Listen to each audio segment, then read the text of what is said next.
On va commencer. On va commencer, puis je vais prier juste pour le message afin qu'il puisse atteindre vos cœurs. Ok. Merci Seigneur. Merci pour tout Père, parce que je sais que tu es le bonheur de ce que l'homme et la femme cherchent. Tu es le bonheur de tout peuple, village, ou pays, ou nation. Merci car tu es le bonheur dans lequel nous avons fait une quête de vie. Mais nous sommes trouvés tellement éloignés, perturbés et déviés. Mais voici aujourd'hui que tu nous montres le bonheur. Utilise ton serviteur. Utilise-moi comme un instrument, Seigneur, afin d'annoncer l'évangile, la bonne nouvelle aux pauvres, aux démunis, aux déconsolés, aux souffrants, aux persécutés, à ceux qui pleurent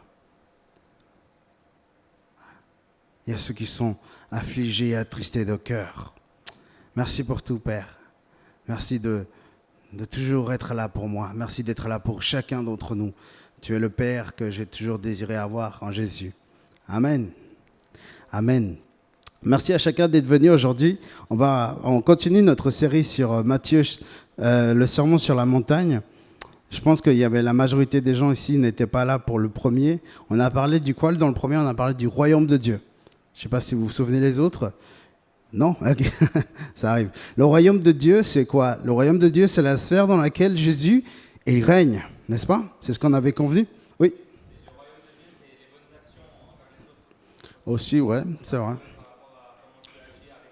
C'est ça, aussi. Dans le royaume de Dieu, il n'y a pas de guerre. Il n'y a pas de guerre, il n'y a pas de ténèbres, il n'y a pas de mauvaises langues, il n'y a pas non plus de mauvaises choses à faire, parce que c'est le Jésus qui règne avec son autorité, son caractère, sa façon de faire. Et Jésus règne aujourd'hui. Et aujourd'hui, j'aimerais vous parler de quelque chose que moi-même, j'étais en quête pendant très, très longtemps. Et quand j'étais petit, je me posais toujours la question, mais qu'est-ce que le bonheur ?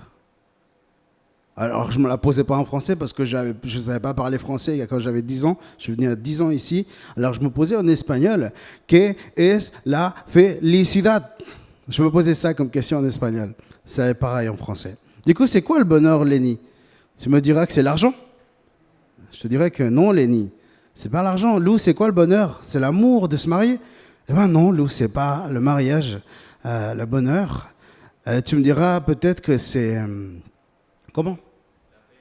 La paix, le bonheur, ouais, ça rapporte, oui. Vous me direz, j'ai entendu plein de choses. Le bonheur, l'argent fait le bonheur. La petite phrase qui, ouais. La persécution qui fait le bonheur. Les gars, vous le persécutez, on va voir s'il est heureux. J'ai donné l'idée pire. Bon, non, il ne faut pas prendre littéral quand même. Ouais.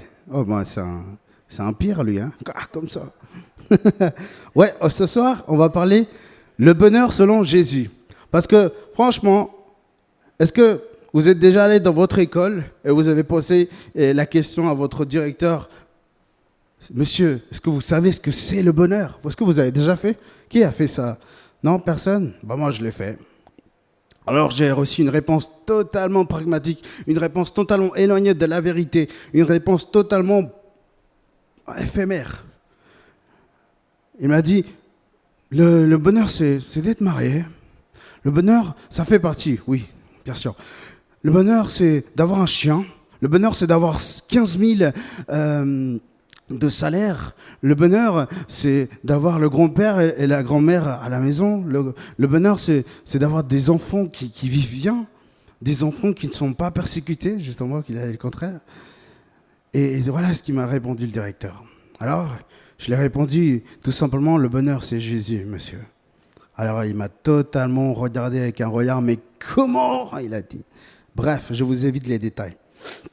Donc, aujourd'hui, on va parler le bonheur selon Jésus. Et à votre avis, c'est quoi ce bonheur, selon vous? Alors, j'ai fait un petit truc dans mon Instagram. La majorité on choisit la grâce imméritée, c'est un bonheur, la grâce imméritée. Le mariage, c'est un bonheur aussi. Et j'ai mis quoi encore? Je me souviens plus. J'avais une troisième. Ouais, ça c'est le bonheur, justement, le vrai bonheur, justement. Mais bon, mais aujourd'hui, je vais résumer 9 messages en un. Du coup, ça fait beaucoup pour moi. Et croyez-moi que j'ai demandé de la sagesse à Dieu. Et j'ai dit, Dieu, aie pitié de moi. Parce que normalement, j'avais déjà prêché sur ce message-là. Je les avais divisés en 9 parties. Je parlais des béatitudes et je parlais des 8 béatitudes après qui faisaient référence justement à ceux qui vivent dans le royaume. Aujourd'hui, j'aimerais te dire quelque chose de spécial. Jésus veut te parler. Combien de personnes ici ont donné leur vie à Jésus? Ne levez pas les mains. Combien de gens ont donné leur vie à Jésus? Combien de gens ont passé par les eaux du baptême? Combien de gens ont dit, Dieu, je me répands de mes péchés. Je sais que je ne suis rien, je ne vaux rien et je ne peux rien donner. Qui a déjà pris ce choix? Levez la main. Qui a déjà pris ce genre de choix? Vous êtes baptisé, vous avez donné votre vie à Dieu. C'est ça? Qui ne l'a pas donné? Je veux juste savoir. Qui ne l'a pas encore donné? Hans et puis José. Ok, c'est bien. Ok, oui. Tu veux dire un truc? Ah, tu ne l'as pas donné. Ok.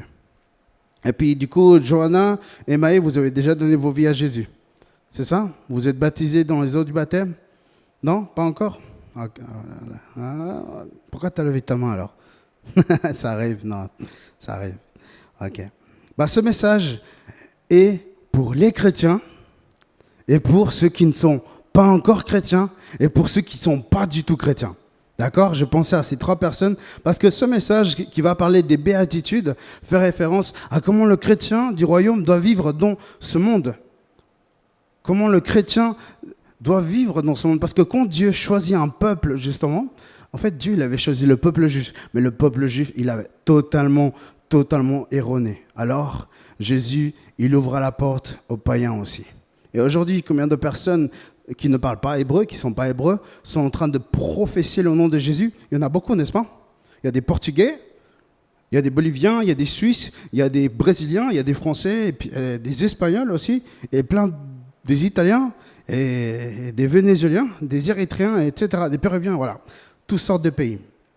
Comme le lion s'est sauvé, la vache s'est sauvée, le lézard, l'escargot s'est sauvé. Ah, courage, il avait 150 ans pour arriver.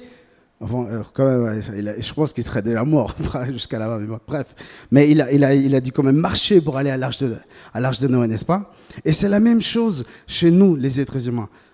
Nous venons des pays totalement différents, avec des coutumes totalement différentes, de façons de manger différentes. Il y en a qui mangent avec les mains. Alexander. Et oui, je suis allé manger dans un restaurant érythréen. Il m'a dit, il n'y a pas de couvert ici. Comment ça, il n'y a pas de couvert? Oui, tu manges avec les mains. Mais quoi? Vous pensez que je... Ok, d'accord. J'ai mangé avec les mains et puis c'était sympa. C'était sympa. J'avais les mains qui sentaient le poulet. C'était bon. C'était sympa. J'ai beaucoup aimé d'ailleurs. C'était chez ton oncle. N'est-ce pas? Yes. Et ce soir, Dieu veut te parler. Que ce soit péruvien, colombien, péruvien, hein? Que ce soit espagnol, suisse ou Salvador.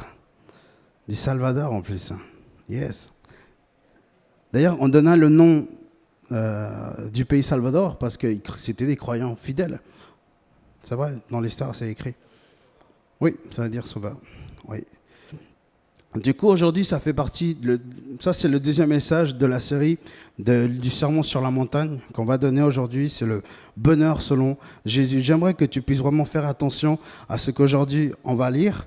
Et j'aimerais introduire ce message par une lecture biblique. J'espère que vous aimez tous lire. Et ceux qui n'aiment pas lire, vous inquiétez pas, je vais le faire à votre place. Ok ? C'est écrit dans Matthieu chapitre 5, verset 8, verset 3 à 12. Je vais lire, ça sera le texte de base. C'est écrit « Heureux les pauvres en esprit, car le royaume des cieux est à eux. Heureux ceux qui pleurent, car ils seront consolés. Heureux ceux qui sont doux, car ils hériteront la terre. Heureux ceux qui ont faim et soif de justice, car ils seront rassasiés. Heureux ceux qui sont compatissants, car ils obtiendront compassion. Heureux ceux qui ont le cœur pur, car ils verront Dieu. Heureux les artisans de paix, car ils seront appelés fils de Dieu. Heureux ceux qui sont persécutés, voilà Lénie, à cause de la justice, car le royaume des cieux est à eux. Heureux êtes-vous lorsqu'on vous insulte, qu'on vous persécute et qu'on vous répond faussement sur vous toutes sortes de méchancetés à cause de moi, dit Jésus, pas Jim, de Jésus. Réjouissez-vous et soyez transportés d'allégresse parce que votre récompense est grande dans les cieux, car c'est ainsi qu'on a persécuté les prophètes qui vous ont précédés. Ça, c'est notre texte de base. Qu'est-ce que c'est une béatitude? Est-ce que vous avez déjà entendu ce mot béatitude? Oui?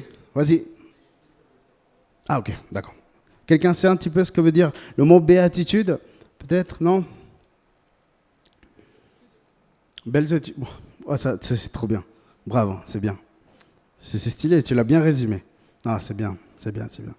Mais ça a beaucoup à voir. Tu l'as vraiment résumé d'une très bonne manière, Alexander. C'est le Saint-Esprit, je pense, qui t'a inspiré. Là. Ouais, waouh, c'est bien. Et le Saint-Esprit fait du bon boulot, là. Ce sont des promesses, oui. Quoi encore? C'est bien. Quelqu'un d'autre? Ne vous inquiétez pas, on peut se tromper. Hein. Personne n'est parfait. Des belles attitudes, des promesses. Ok, béatitude. Je suis allé voir ce que c'était une béatitude.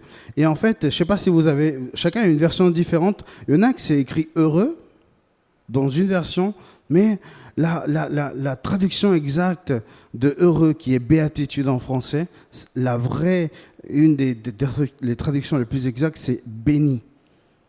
C'est quoi être béni?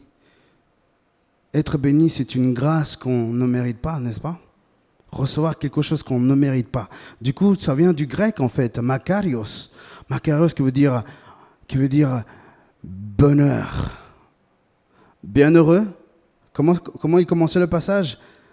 Heureux les pauvres, bienheureux les pauvres. N'est-ce pas? Pourquoi ils sont bienheureux les pauvres? Parce qu'ils vont hériter du royaume des cieux. Et aujourd'hui, je vais vous parler des béatitudes. J'aimerais que vous puissiez comprendre quelque chose de beau, parce que quand on va parler des béatitudes, voilà comment les chrétiens d'aujourd'hui doivent se comporter. Voilà comment on doit vivre à l'école, comment on doit vivre à la maison, comment on doit vivre à l'université, au collège. Il y a encore le cycle, non? C'est le cycle. Et même n'importe où vous soyez, comportez-vous de telle façon, parce que le chrétien doit se comporter comme ça. Et le chrétien, il a une attitude totalement différente. Il n'a pas ces belles attitudes, mais il a des attitudes totalement horribles, affreuses. Et aujourd'hui, j'aimerais partager ces béatitudes avec vous. On va commencer par la première, vous êtes d'accord? Mais peut-être avant de pouvoir commencer, j'aimerais juste répondre à une question sur quelles sont les bénédictions que Jésus promet à chaque béatitude. Parce qu'il y a ceux qui pleurent, il y a ceux qui ont le cœur compatissant, il y en a qui sont persécutés, n'est-ce pas? Mais quelle est la promesse que Dieu leur fait, Jésus même en personne, fait à ces personnes qui sont persécutées? Aujourd'hui, on va le savoir. Si aujourd'hui, vous ne le savez pas, c'est pas grave. Oui? Vas-y.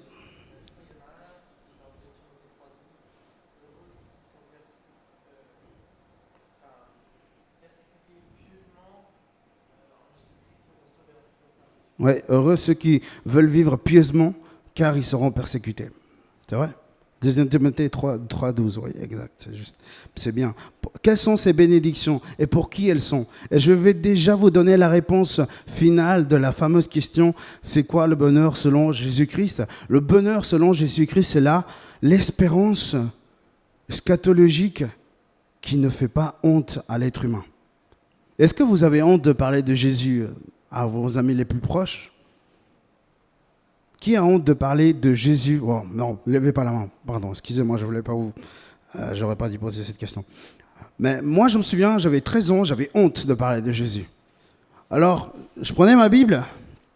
Ma mère me disait, prends ta Bible pour aller au groupe de jeunes. Alors, je la prenais. Et puis, ma Bible était toute blanche, alors c'est sûr, c'était pur.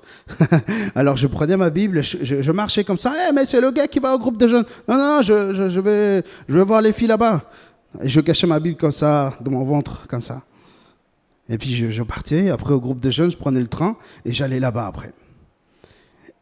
Et jusqu'au jour, un gars, il a parlé dans le message, il a dit, n'ayez pas honte de Jésus, car sinon Jésus aura honte de vous quand vous serez là-bas.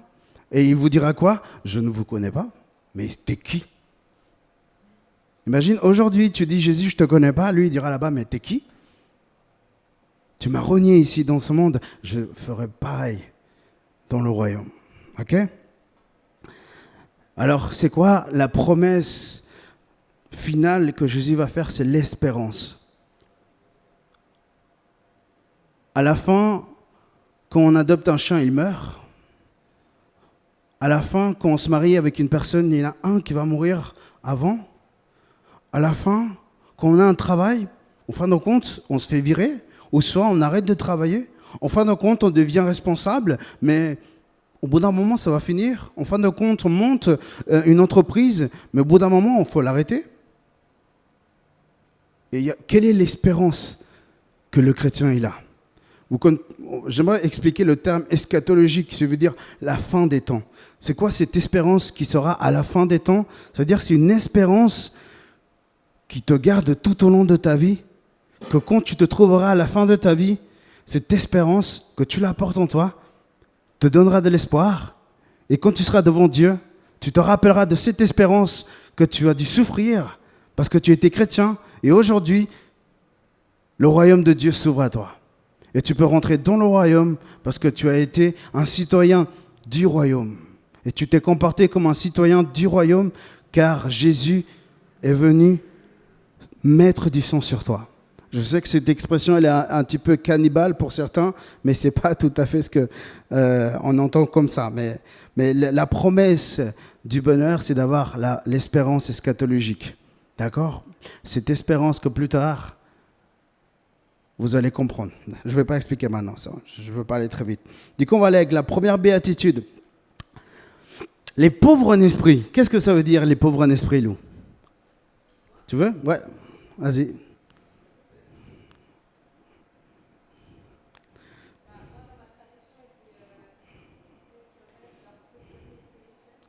Mmh.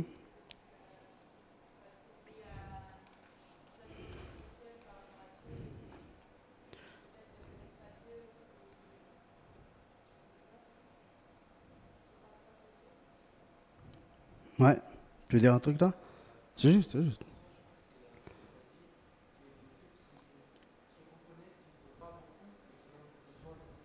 Ouais, c'est ça. Et l'être humain, il a un gros problème. Quand il vient dans ce monde, il vient comment? Comment? Il vient tout nu, n'est-ce pas? Rien ne lui appartient. Et quand il repart, bah oui, bien sûr, on l'habille en smoking, ou soit des habits quand il est dans le cercueil. Mais il repart sans rien. Sans rien du tout, il repart. Le cercueil, peut-être c'est même pas lui qui l'a payé, c'est une personne de sa famille.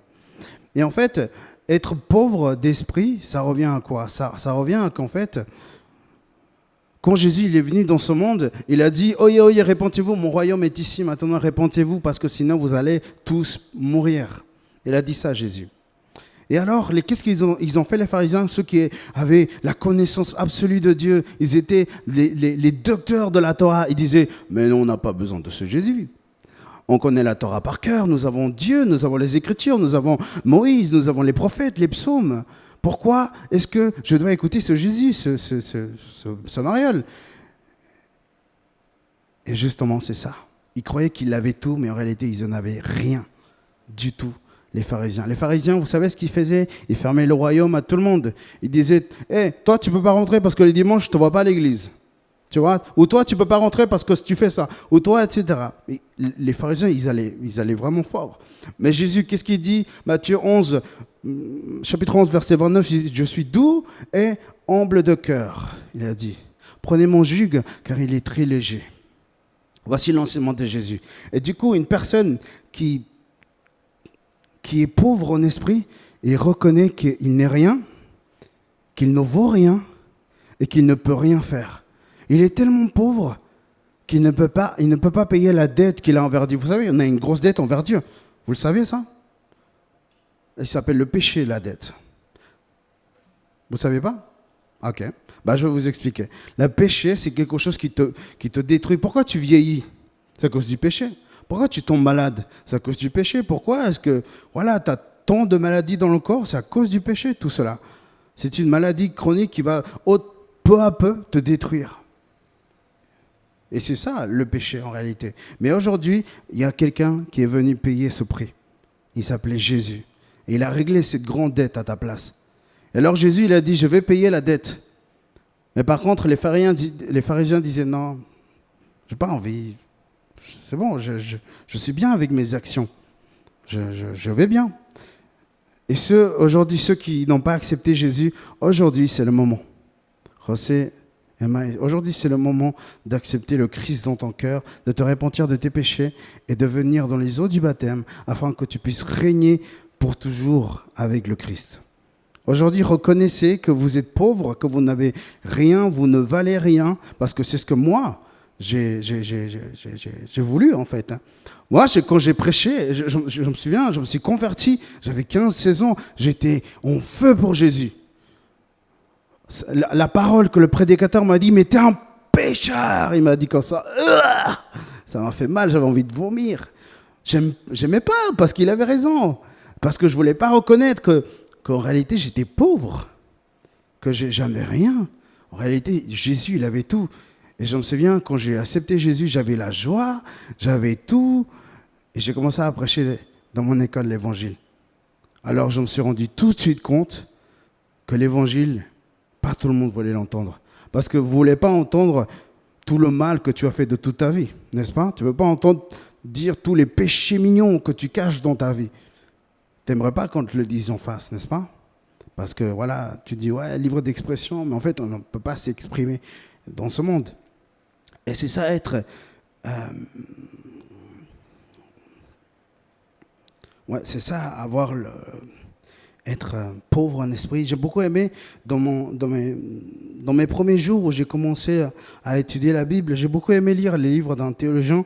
Il s'appelait William Barclay. Et j'ai beaucoup aimé comment il a défini la première béatitude. Il a dit « Oh, la béatitude de celui qui est conscient de sa propre et totale sans défense, et qu'il a mis sa confiance en Dieu, parce que seulement comme ça, il peut rendre à Dieu une parfaite obéissance qui fera de lui un citoyen des royaumes des cieux. » J'aime beaucoup aimer ce qu'il a dit, William Barclay, reconnaître sa pauvresse spirituelle. Nous n'avons rien. Nous n'avons rien. Nous ne pouvons pas accéder au royaume de Dieu parce que nous sommes démunis de toute gloire. La deuxième béatitude, excusez-moi. Quelle est la première bénédiction des pauvres d'esprit? Qu'est-ce qu'il dit Jésus? Il dit quoi? Ils vont quoi? Le royaume de Dieu est à eux. Vous avez déjà lu l'Apocalypse? Comment c'est le royaume des cieux? La calle de oros. Ouais. Les mers de cristaux. C'est fou ça. Ah oui, c'était ça le troisième que j'ai mis sur mon Insta. Accomplir tous ses rêves. Parce qu'on aimerait tous avoir de l'argent, n'est-ce pas? On aimerait tous avoir de l'or, des diamants. Et bien dans le royaume de Dieu, il y a tout ça. Il y a tout ça. Ça, c'est la bénédiction pour les gens qui reconnaissent leur pauvreté spirituelle, les gens qui n'arrivent pas en fait à payer ces dettes. La deuxième béatitude, c'est pour ceux qui pleurent. Qui a déjà pleuré ici? Tout le monde a pleuré, hein? Anthony, pas toi? Attends, tu peux le faire pleurer, vas-y. Bien sûr, on a tous pleuré. Le docteur, petite claque à la fesse gauche ou droite, je ne sais pas, mais on a tous pleuré. Quand papa ou maman vous a frappé, ouais, m'ont frappé. Peut-être, je sais qu'il y a des Suisses ici, c'est pas trop ça, juste une petite engueulade, et c'est bon. Mais moi, j'ai vécu avec les coups de ma grand-mère, avec le balai qui se cassait en deux. C'est pour ça que j'ai un peu le dos un petit peu raide. Ouais, c'était le temps des grands-parents. C'était comme ça. Aujourd'hui, ça a beaucoup changé. Aujourd'hui, on ne peut même pas faire une petite caresse à un enfant. Limite, on dit « Ah, pédophile ». C'est vrai, on ne peut même plus toucher un enfant. Non, c'est vrai. C'est comme ça. Le monde a changé. Et le monde change aussi. La deuxième béatitude, c'est pour ceux qui pleurent. Et quelle est la bénédiction pour ceux qui pleurent? Alors, qui peut me lire Matthieu chapitre 5, verset 4? Où je le lis? Ils seront quoi?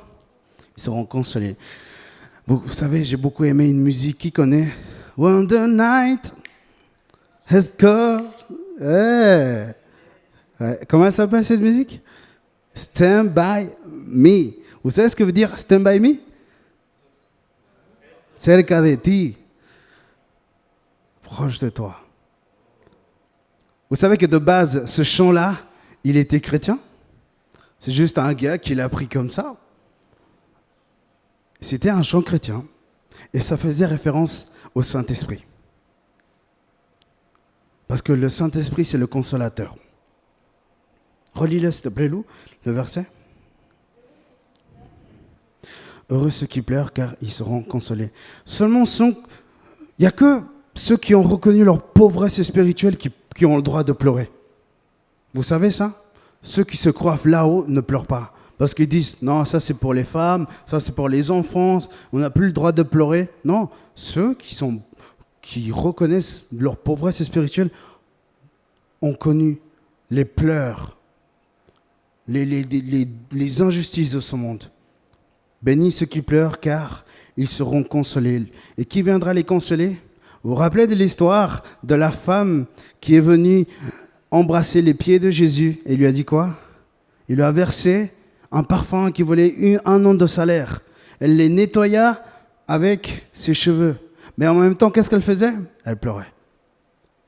Et qu'est-ce qu'il dit Jésus? Simon, tu m'as même pas lavé les pieds, tu n'as rien fait. Et regarde cette femme, elle est venue, elle m'a donné quelque chose de spécial. Tu n'as rien fait, Simon. Tu n'as rien fait. Cette femme-là, elle a pleuré. Elle s'est essuyée, elle a pris ses beaux cheveux et elle les a nettoyés. Ses pieds. Et cette femme-là pleura ce jour-là. Et le Seigneur l'a défendue. Il a dit, taisez-vous, bande d'hypocrites. Elle a fait quelque chose en moi. Vous n'avez rien fait. Ce genre de femme, cette femme-là, elle est passée dans l'histoire. Et Simon, il est passé dans l'histoire, mais comme un hypocrite. Mais cette femme-là, elle est dans le royaume de Dieu, j'en suis sûr et certain. Parce qu'elle a fait une action qui venait du cœur, d'un cœur brisé, d'un cœur qui était en train de pleurer. Parce qu'elle avait reconnu sa pauvresse spirituelle. Elle avait reconnu une beauté en Jésus. Et elle avait tout gaspillé afin d'accomplir une onction en Jésus. Car c'était une onction. Et dans le psaume 119, verset 36, c'est écrit « Mes yeux répondent des torrents d'eau, parce qu'on n'observe pas la loi. » Vous savez pourquoi moi je pleure aujourd'hui? Vous voulez savoir pourquoi je pleure des fois les soirs? Il dit oui, je sais ça. Vas-y, dis-moi. Oui. Oui, c'est vrai. Non, mais c'est bien, ils ont déjà le royaume. Je pleure pas du tout pour eux. Ils sont plus riches que les autres.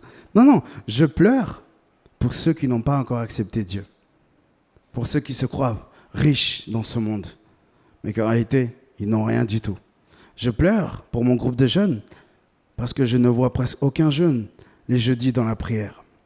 Je pleure tous les dimanches, parce que je ne vois aucun de mes jeunes du groupe de jeunes les dimanches. Bien sûr, il y en a quelques-uns, bien sûr, c'est bien. Mais je pleure dans les prières, je dis, Dieu, mais fais un miracle. Fais un miracle. Et quand je parle à un jeune, je lui dis, il faut que tu viennes les dimanches. Ouais, mes études. Ouais, mes études. Quand je vis un film, ça m'a beaucoup impacté un film. Et il y avait un monsieur, il lui dit, qui es-tu? La fameuse question, qui es-tu?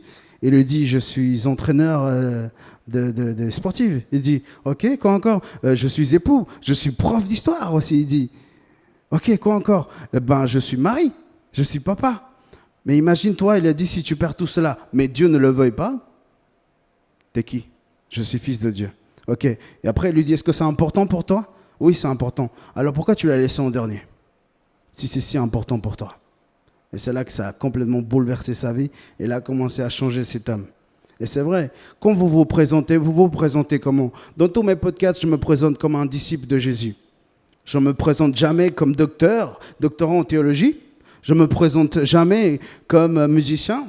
Je ne me présente jamais comme responsable jeunesse. parce que ce sont des titres qui ne valent rien comparé à celui du disciple de Jésus, à celui du Fils de Dieu. Il y a mes amis qui me disent, mais pourquoi tu ne te présentes pas comme tu es? Parce que ça ne vaut rien. Dira l'apôtre Paul dans ses épîtres, tout ce que j'ai appris ne vaut rien parce que je le mets tout comme misère comparé à les richesses de Jésus-Christ. Et c'est vrai, je comprends tout à fait l'apôtre Paul. Tout ce que je fais, je le considère comme misère, même si ça a été des années. Je le considère comme misère, je me présenterai toujours comme disciple de Jésus-Christ, car j'apprends encore tous les jours de Jésus.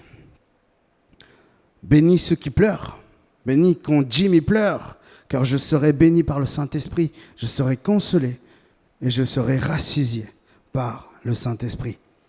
Et Esdras dira, et je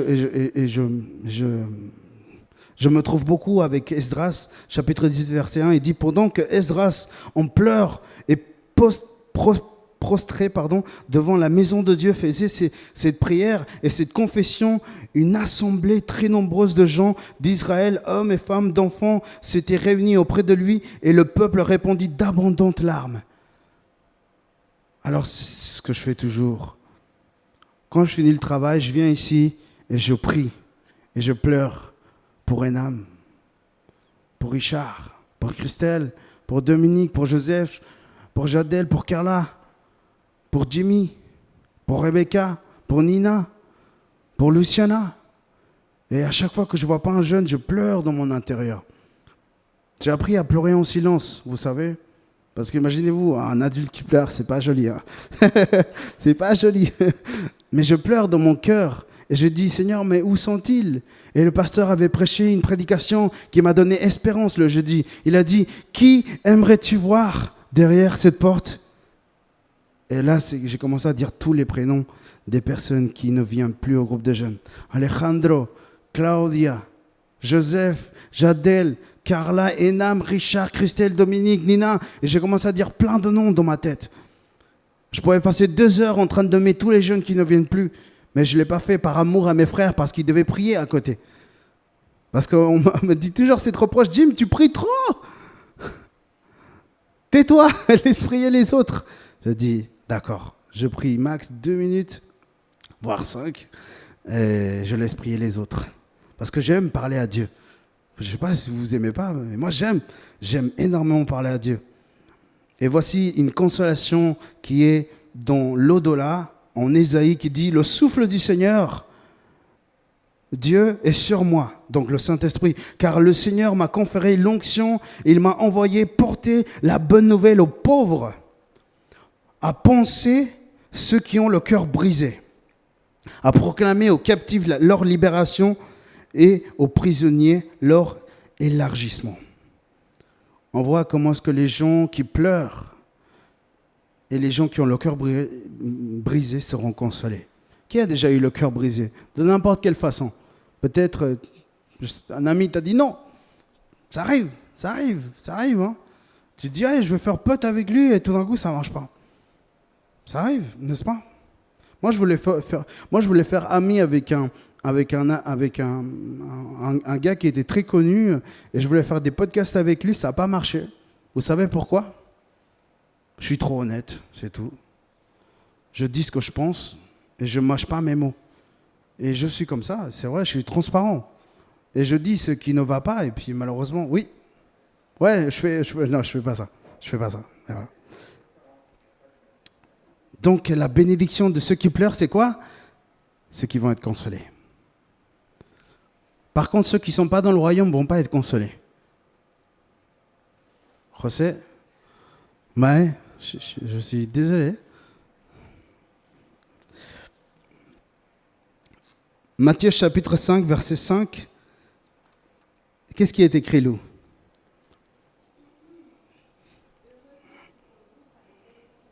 Heureux ceux qui sont doux, car ils hériteront le royaume de Dieu. Amen.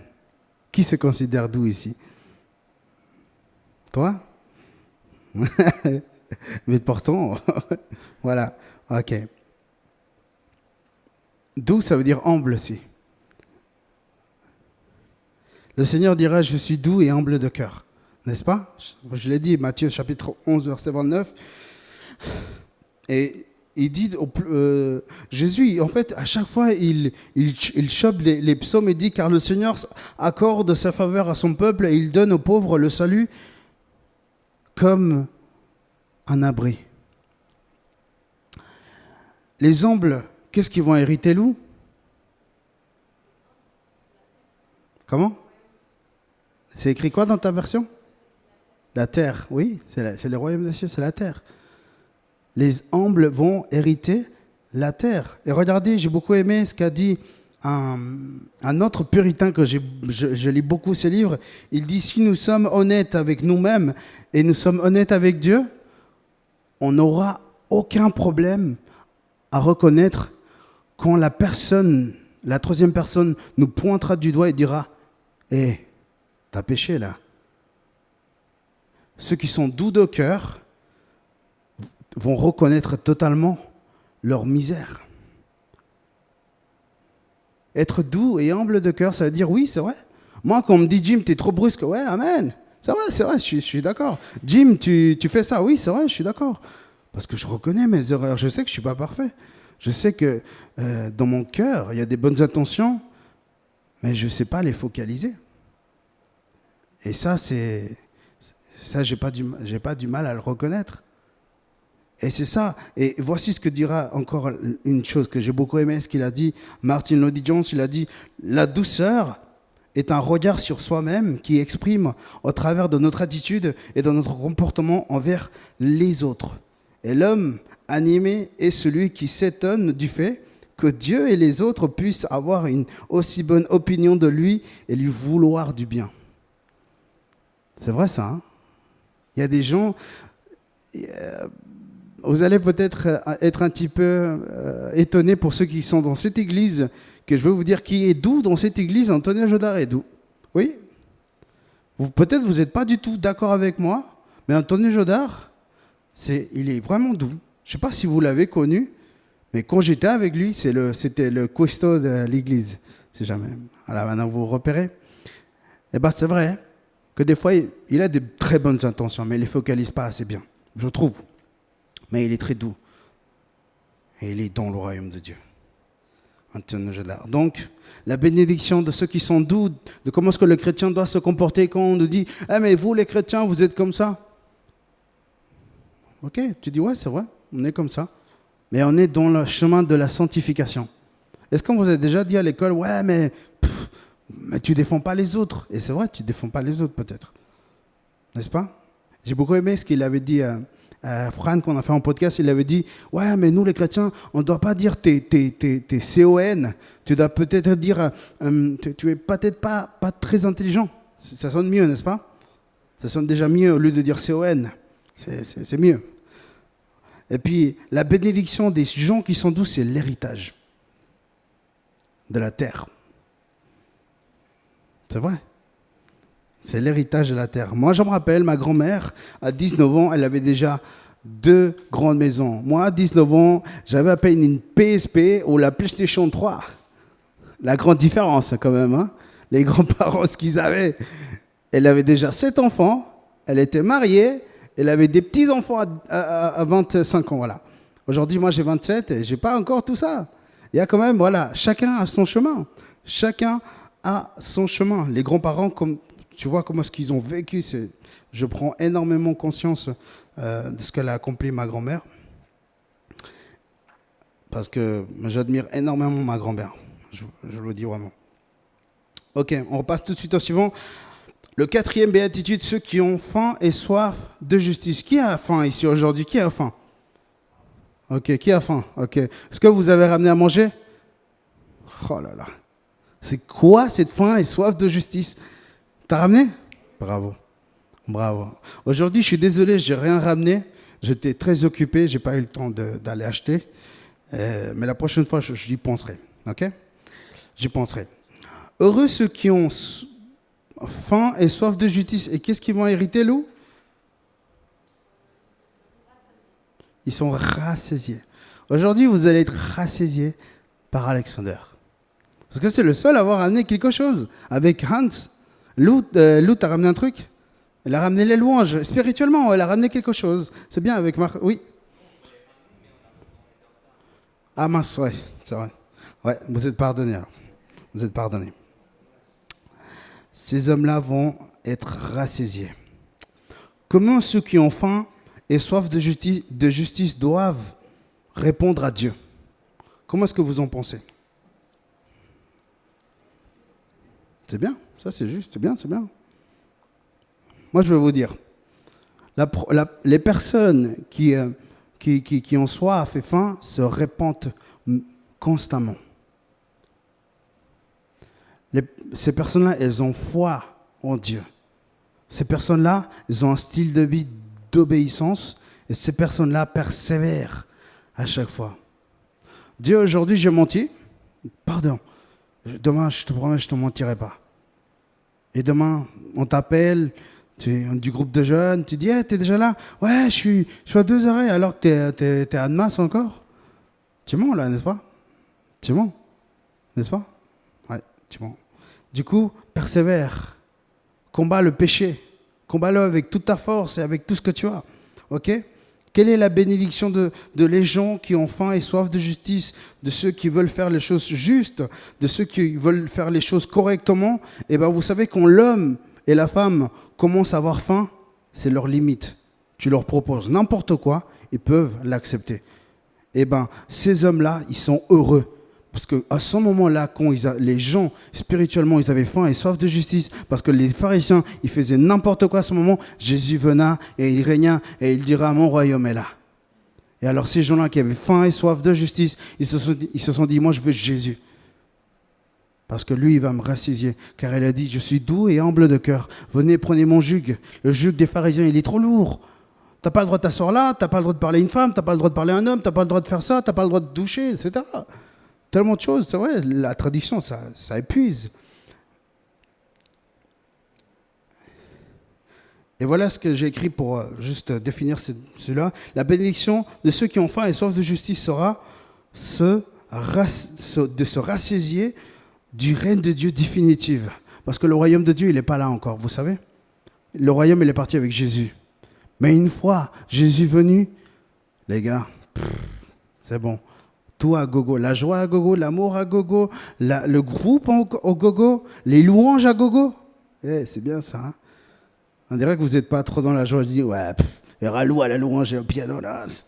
Il y aura Marco, ça va. Il y a Bastien qui est avec les chants. Imaginez-vous. Non, ce sera encore mieux là-bas. Les danses, ouais. On fera la louange avec le roi David. Waouh. T'as l'air trop stylé. Marcos, le rey David, hein? Trop niveau, hein?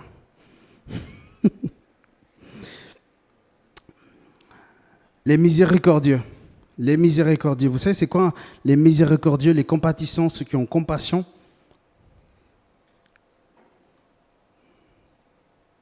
Non, personne ne sait? Les miséricordieux.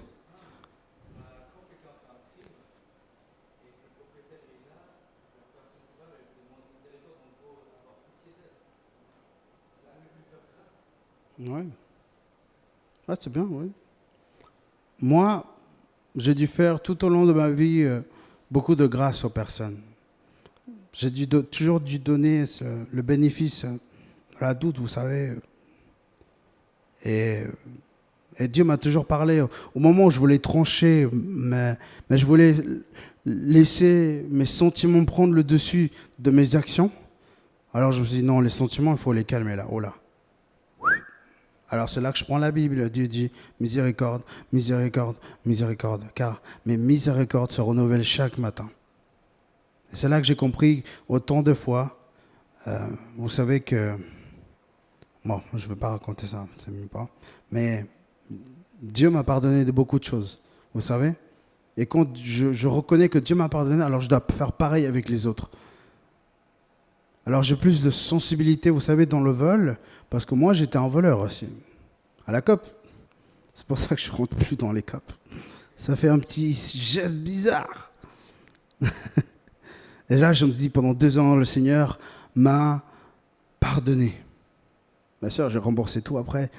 Et m'a pardonné. Et je me suis dit, maintenant, on m'a volé de l'argent une fois, beaucoup d'argent. Et, et j'étais en colère. C'était au Kids Game. Et j'ai dit, Dieu, qu'est-ce que je fais? Tu te rappelles 2 ans, tout l'argent que tu as volé? Ouais, je me rappelle, ouais. Ah ouais. Ok. J'ai laissé. Et maintenant, je fais attention où je mets mon argent. Je fais attention, je mets mon argent ailleurs, pas dans ma poche, etc. Du coup, j'ai appris aussi à garder un peu l'argent aussi, parce qu'on apprend tous les jours. Ok. Heureux les miséricordes, parce que vous savez ce que veut dire miséricorde? Ça veut dire la misère. Ça vient du mot misère, hein, miséricordieux. C'est que la personne, elle te voit misérable que tu es. Ouais, je sais que ça sonne fort ce mot. Misérable que tu es, il a compassion de toi, il t'aime, il te relève. Le bon samaritain, ça vous dit un truc? Eh bien, c'est ça la miséricorde. C'est ça la miséricorde. Jude chapitre 1, verset 21, il dit, gardez-vous dans l'amour de Dieu en attendant la compassion de notre Seigneur Jésus-Christ pour la vie éternelle. Ça, c'est un de mes meilleurs versets que j'aime trop lire. Donc, la miséricorde, voilà la bénédiction que nous recevons aujourd'hui, une miséricorde présente, mais une miséricorde future aussi. Une miséricorde dans la fin des temps. D'accord? Voilà ce que nous allons recevoir pour la béatitude 5e et pour la 6e, pour ceux qui ont leur cœur pur. Vous savez que c'est quoi avoir un cœur pur? Quand on a 15 ans, 13 ans, le jeune homme, il est encore pur. Vous saviez ça? Il passe 18 ans. Tu remarques qu'il y a des trucs qui ne vont pas du tout. Moi, personnellement, à l'âge de 12 ans, j'étais plus pur du tout. Hein. C'est vrai, parce que j'avais commis des choses totalement horribles. Mais quand tu vois une personne, tu remarques dans ses yeux qu'elle est pure. N'est-ce pas? Vous avez déjà vu ce genre de personne? Moi, quand je vois Maë, elle est encore pure. Et on voit un cœur tellement... Voilà. Quand je vois ma cousine Céleste, un cœur pur, ma cousine Céleste. Et j'aime trop Céleste. Parce qu'avoir un cœur pur, ça veut dire être transparent. Avoir un cœur pur, c'est être loyal. Okay? Avoir un cœur pur, c'est avoir des bonnes intentions. Avoir un cœur pur veut dire Proverbe 83. Qui le sait? Garde ton cœur sur plus que car. Ouais. Si tu ne gardes pas ton cœur, ce n'est pas l'autre qui va le garder. Attention, hein. Ce n'est pas l'autre qui va le garder. Vous savez ce qu'il va faire l'autre? Ah mince, bon, bref, il n'y a plus de papier. Il va prendre ton cœur, il va dire, ah c'est joli ça. Il va commencer à le faire. Il va faire comme ça, il va le faire à sa façon et tu ne seras plus la même personne qu'avant. C'est vrai. La première fois que mon père m'a laissé tout seul, j'ai changé. Je suis devenu un autre mec. 10 ans. Il m'a laissé tout seul dans un marché. Ah, j'ai totalement changé ce jour-là. Je pense que j'ai gagné 10 ans d'âge à ce moment-là. En mentalité aussi. Je dis, mais c'est quoi ce papa qui me laisse tout seul? Le gars, en plus, il me l'a dit, je t'ai laissé tout seul pour que tu te fasses plus homme. Ouais, ok. Je pense que ça ne marche pas comme ça, j'ai dit. T'es allé un peu fort là. Et on change. Parce que les situations sont dangereuses, ok? Miséricorde, nous devons faire miséricorde, d'accord? Et puis, j'ai beaucoup aimé parce que José, il a fait preuve de miséricorde une fois, récemment aussi. Bon, sur le moment, c'était pas trop ça, mais... il a commencé à fouiller tout. Mais il a compris que la miséricorde, c'est bien, n'est-ce pas? Ouais. On se comprend. On se comprend. Du coup, heureux ceux qui ont le cœur pur. Pourquoi? Qu'est-ce qu'ils vont hériter ceux qui ont le cœur pur? Comment? Ouais. Vous savez, c'est quoi voir Dieu? Dans l'Ancien Testament, c'était impossible de voir Dieu. C'était impossible de voir Dieu. On brûlait sur place. Mais dans le futur, dans cette espérance eschatologique, on pourra vivre à côté de Dieu. On pourra voir Dieu, on pourra parler avec Dieu, on pourra jouer au dé avec Dieu, tout, faire n'importe quoi, mais on pourra être avec Dieu. Et c'est ça qui est bien, justement. Heureux ceux qui ont le cœur pur, car ils vont quoi? Voir Dieu. Je pense qu'il y avait quelqu'un, toi tu voulais voir Dieu, toi tu voulais voir Dieu. Il faut que tu aies le cœur pur, mon frère. On est un peu loin, mais ça arrive, c'est quelque chose qui vient, tu sais. Je parle de ma part aussi, hein. Et un jour je le verrai. Un jour on le verra, Lenny. Alexander, aussi. Ah oui, j'en prie, je me souviens, hein, ce que vous avez dit la dernière fois. La boulangerie, vous laissez marier avec Lou, vous voulez voir Dieu, les études de psychologie, etc. Je prie pour vous encore. Hein. Et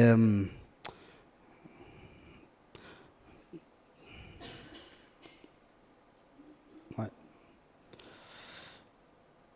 Et je finis avec ah oui, pardon, encore l'artisan de paix. Vous savez c'est quoi un artisan? Non, personne ne sait. Oui. Soyons tous artisans de paix. Vous savez? Vous savez c'est quoi la paix? La paix c'est le shalom. Dans l'Orient, quand les hommes se disent bonjour, vous savez comment ils se disent? Ils se disent salam, salam. Vous savez ce que veut dire salam? Ça veut dire shalom aussi. Et en fait, quand tu dis paix à l'autre personne, tu n'es pas en train de lui dire j'aimerais qu'il n'y ait pas de guerre dans ta vie. Il n'y a pas que ça quand on dit shalom ou salam. En fait, on est en train de dire quand on dit salam ou shalom à une personne, on lui dit j'aimerais que la guerre, elle n'ait pas lieu dans ta vie, mais j'aimerais que tout bien-être puisse avoir dans ta vie aussi. Vous comprenez? C'est ça quand on dit shalom à une personne. Et je vais faire vite. Romains chapitre 8 verset 17. Or si nous sommes enfants, nous sommes aussi héritiers et héritiers de Dieu et co-héritiers du Christ. Et s'il est vrai que nous souffrons avec lui pour être aussi glorifiés avec lui.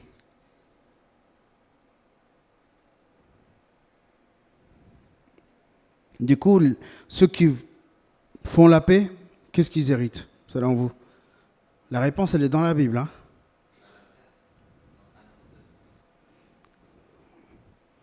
Verset numéro 9. Qu'est-ce qu'ils héritent, ceux qui font la paix?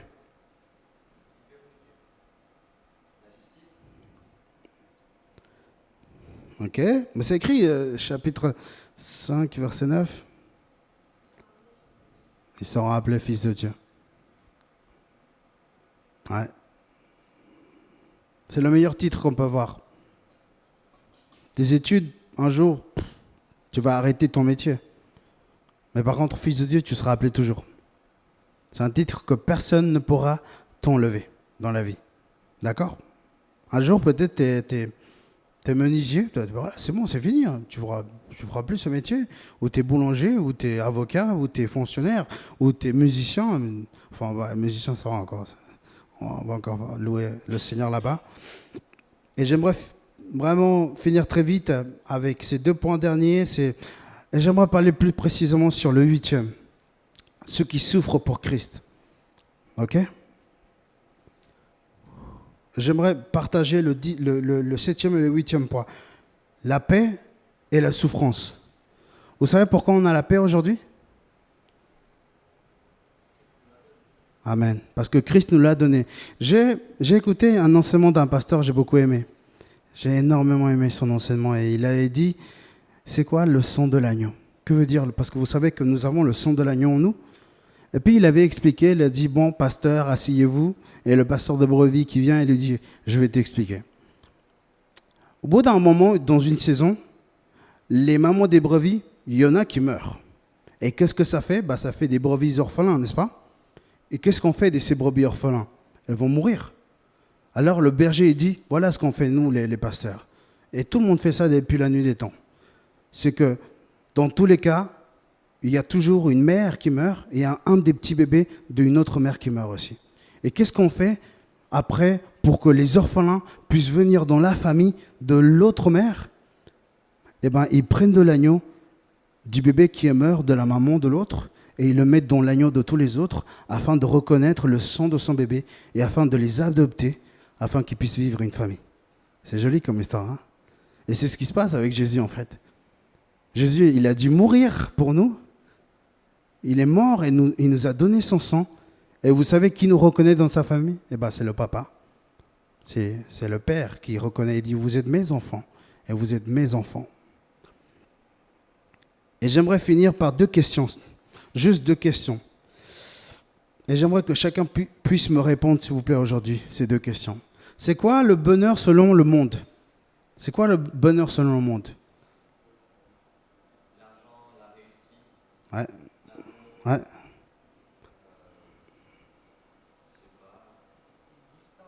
Une vie stable, ouais. C'est ce que Jésus, il n'a jamais eu, en fait. Et nous, on voudrait l'avoir. Avoir un bon grade, ouais. La possession de ce qu'on possède. Maîtriser tout.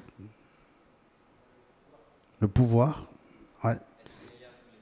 Être meilleur que les autres. Enfin, tu l'as avoué, mec, hein.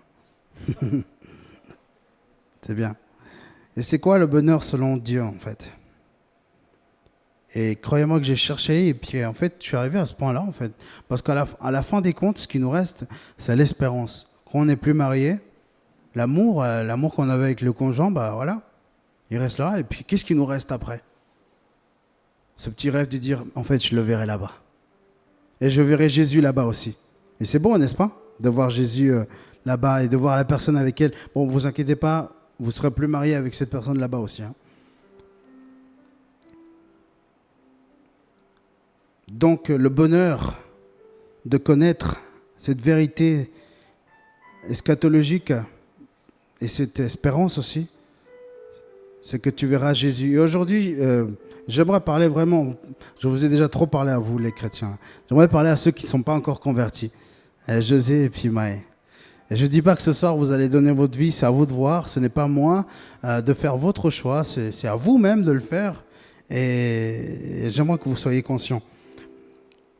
Aujourd'hui, j'aimerais, et Jésus, il aimerait vous donner une béatitude que j'ai réussi à trouver dans la Bible, Matthieu chapitre 16, verset 17, c'est écrit, Jésus lui dit, heureux, béatitude, Makarios, es-tu, et Simon, fils de Jonas, car ce ne sont pas la chair et le sang qui t'ont révélé cela, mais mon Père qui est dans les cieux. Qu'est-ce qu'il a dit Jésus à Pierre là? Pierre lui a dit, mais tu es le Fils de Dieu.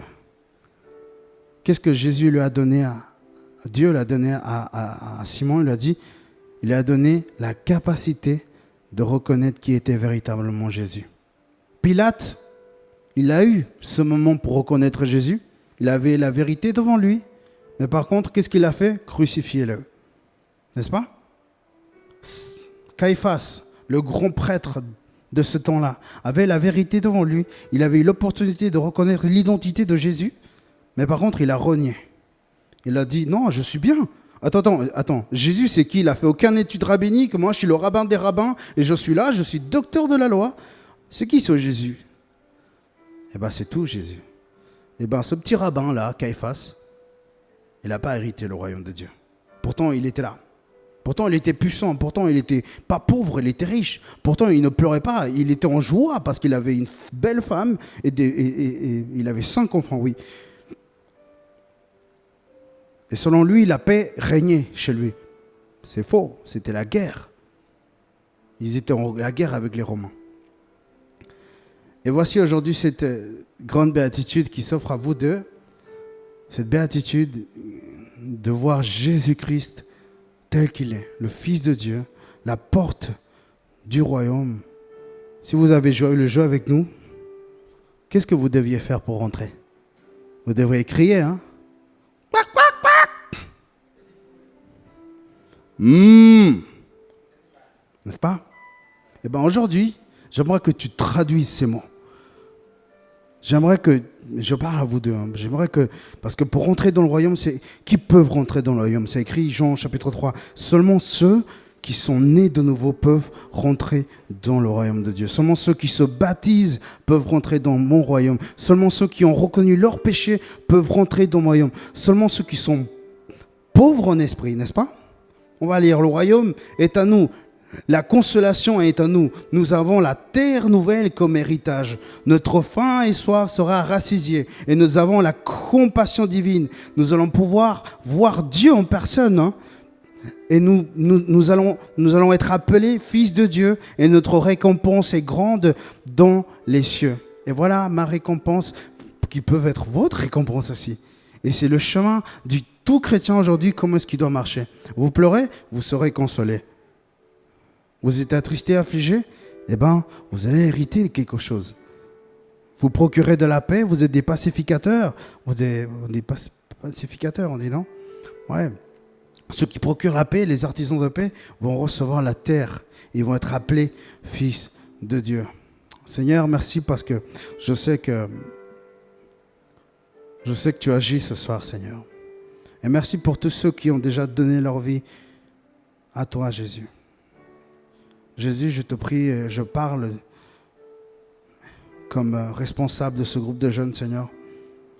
Autant que responsabilité que tu m'as donnée depuis là en haut de ton autorité.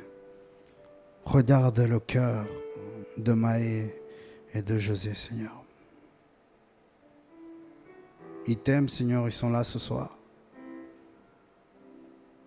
J'aimerais qu'ils aient la même espérance que moi j'ai dans mon cœur. Une espérance dans l'au-delà qui sera accompli quand ton royaume sera totalement présent. Merci Seigneur, ton royaume est ouvert. Ton royaume est là. Et tout le monde peut rentrer. Telle l'arche de Noé, tout le monde peut rentrer. Merci pour tout ce que tu fais, Dieu. Merci pour chaque personne. Merci pour le travail que tu fais. Jésus soit béni. Au nom de Jésus. Amen.